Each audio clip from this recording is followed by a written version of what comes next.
তো আজকে আমি আর মামা চলেছি এক নতুন জায়গার উদ্দেশ্যে, সেটা দেখাচ্ছে কিছুক্ষণের মধ্যেই। ততক্ষণ দেখতে থাকুন, সাথে থাকুন।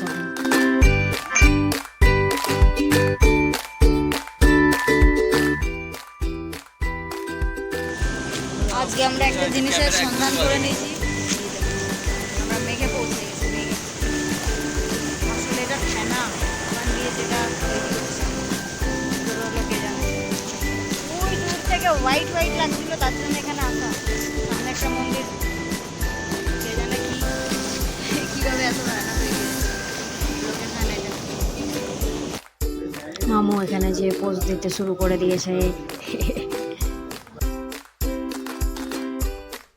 এটা হচ্ছে মেন রিজন এটা তৈরি হওয়ার।